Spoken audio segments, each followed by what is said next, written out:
1 চামচ ঘি দিয়ে দিলাম।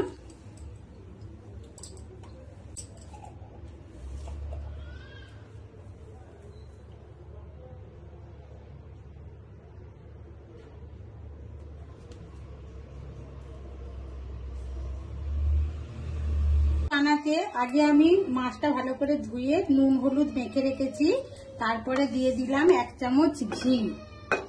ঘিয়ের ওপরে দিয়ে দেব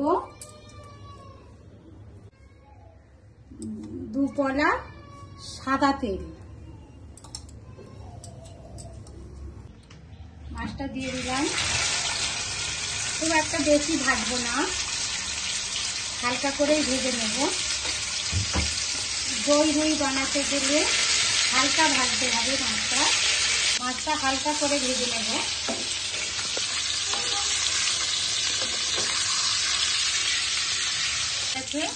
মাছটা তুলে নেব। ওই মাছ ভাজার তেলের মধ্যেই একটু গরম মশলা ফোড়ন দিয়ে দেব 4-5টা।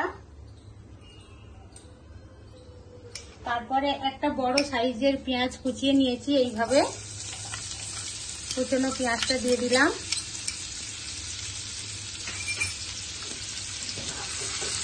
একটু ভাজা ভাজা হবে।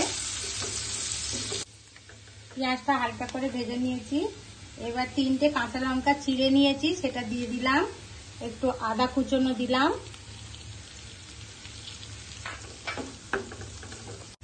আধখানা টমেটো কুচনো দিয়ে দিলাম।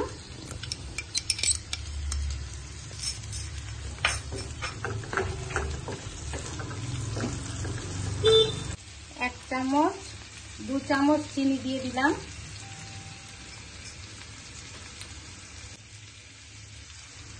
হাফ চামচ নুন দিয়ে দিলাম।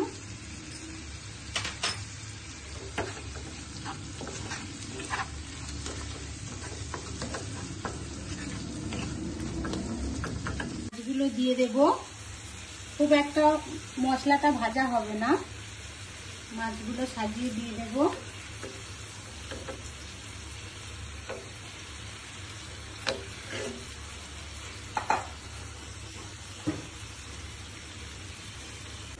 একটু তেল ছাড়া ছাড়া মতো হয়ে যাবে। তারপরে আমি ওই 25 গ্রাম দই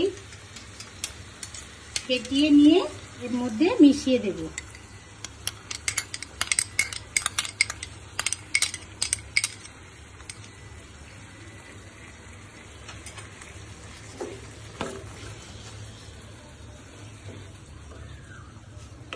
অল্প একটু জল দিয়ে দেব। ওই দইয়ের বাটির মধ্যেই জল নিয়ে নিলাম।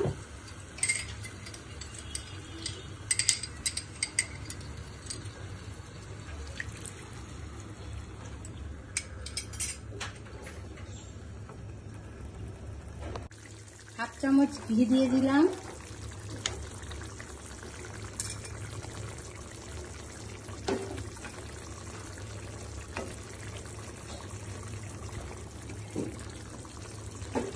আর গ্যাসটা অফ করে দিলাম।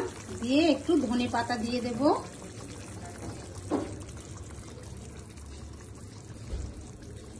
একদম রেডি হয়ে গেল দই রুই।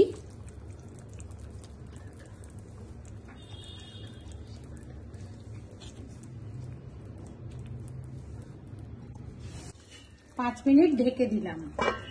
সবসময় সর্ষে বাটা দিয়ে মাছের ঝাল ভালো লাগে না, একটু অন্যরকম স্বাদের হয়। আপনারা অবশ্যই বানিয়ে দেখবেন, আপনাদের আশা করছি ভালো লাগবে। হ্যাঁ, দই রুই একদম রেডি।